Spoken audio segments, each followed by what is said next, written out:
আর মাত্র একদিন পর কুরবানির ঈদ। রাজধানীর ঐতিহ্যবাহী ধোলাই খাল গরুর হাটে চলছে বেচাকেনা, তবে এখনো ক্রেতা বিক্রেতার দরদামে মিল না হয় অনেক গরুই বিক্রি হচ্ছে না। বিক্রেতারা অপেক্ষা শেষ সময়ের বেশি দামের, আর ক্রেতাদের আশা শেষ মুহূর্তে কমবে দাম। আরিফুল ইসলামের রিপোর্টে জানাচ্ছেন সুবর্ণা মেহজাবিন। রাজধানীর সাদেক হোসেন খোকা মাঠ সংলগ্ন ধোলাইখাল গরুর হাটে চলছে বেচাকেনা। রায় সাহেব বাজার মোড় থেকে ধোলাইখাল সড়ক জুড়ে বসেছে পশুর হাট। দেশের বিভিন্ন জেলা থেকে আনা হয়েছে শত শত গরু।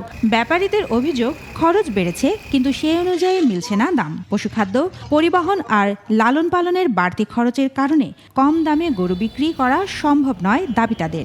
নাটোর থেকে আনছি গরু গত পরশুদিন, কিন্তু আবহাওয়াটা খুবই খারাপ, খুবই কষ্ট গরু নিয়ে।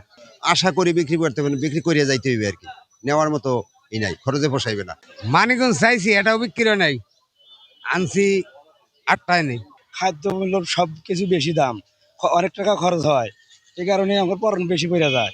দাম কম কয়, কেনার থেকে মেলা কম কয়। অন্যদিকে ক্রেতাদের অভিযোগ ভিন্ন। তারা বলছেন ব্যাপারীরা এখনও গরুর দাম ছাড়ছেন না। বিশেষ করে মাঝারি আকারের গরুর দাম তুলনামূলক বেশি। সাইজ দেখতেছি অনেক দাম বেশি চায়। 3 লাখ টাকাকে বলে 300 টাকা। আমি একটা গরু দেখছি, আমাকে বলে 350 টাকা। গরুর দাম বেশি কিনা যাবে না, ওরা গরু ছাড়তেছে না। আশা করি কালকে হয়তো গরু বিক্রি করা কিনা যাইতে পারে, আশা করা যায়। গরু ছাড়তেছে না, আকাশ পাতাল দাম চাইতেছে। দুপুরের পর থেকে হাটে বাড়তে শুরু করেছে লোক সমাগম। সন্ধ্যা ও রাত বাড়ার সঙ্গে সঙ্গে বেচাকেনাও বাড়বে বলে আশা করছেন সবাই। তবে বৃষ্টির কারণে কিছুটা ভোগান্তিতে পড়তে হচ্ছে ক্রেতা বিক্রেতাদের। তৎপর রয়েছে আইন শৃঙ্খলা বাহিনী।